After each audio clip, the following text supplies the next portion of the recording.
سوال کیا گیا ہے کہ ہم قربانی پاکستان بیچتے ہیں اور ہم یہاں پر ہوتے ہیں، تو کیا ہم قربانی سے پہلے ناخن وغیرہ کاٹ سکتے ہیں یا نہیں کاٹ سکتے ہیں؟ اس کے بعد قربانی کے ایام کتنے ہیں ہم؟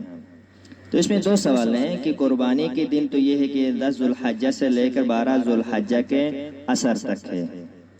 اگر کوئی شخص جہاں جس ملک میں رہتا ہو تو جس دن قربانی ہوتی ہے اس سے لے کر 12 ذوالحجہ کے 3 دن جو ہوتے ہیں مغرب سے پہلے اگر وہ قربانی کر لے تو قربانی درست ہے۔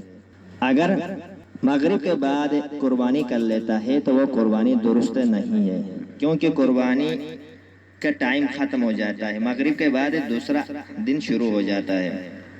باقی یہ ہے کہ یہ ایک بات بہت اہم ہے کہ جو شخص اپنی قربانی کسی دوسرے ملک بھیجتا ہے تو کیا وہ شخص پہلے اپنے ناخن وغیرہ اپنے بال وغیرہ کٹوا سکتا ہے یا نہیں کٹوا سکتا ہے؟ تو اس کے لیے یہ ہے کہ جو بندہ جہاں پر رہتا ہے اس کا اعتبار نہیں ہوگا، بلکہ قربانی کا جانور کا اعتبار ہوگا۔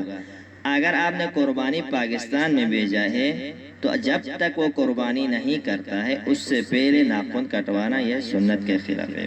اچھا، اسی طرح آپ نے قربانی پاکستان میں بھیج دیا تو وہ جو قربانی ہے، آپ کی قربانی کا جو جانور ہے، اگر آپ کے یہاں پر 10 بج جاتے ہیں یا 11 بج جاتے ہیں تو اس کا حساب نہیں ہوگا، وقت کا بھی اسی کا حساب ہوگا جہاں پر آپ کا جانور ہے، اس کو بھی قربانی سے پہلے قربانی کرنا درست نہیں ہے۔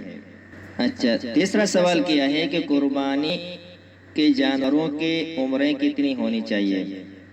تو قربانی جو ہے بھیڑ اور بکری 1 سال کا ہونا لازمی ہے، اور گائے اور بھینس 2 سال کے، اونٹ جو ہے 5 سال کا ہونا ضروری ہے۔ البتہ وہ بھیڑ اور دمبا جو دیکھنے میں 1 سال کا لگتا ہو تو اس کی بھی قربانی درست ہے۔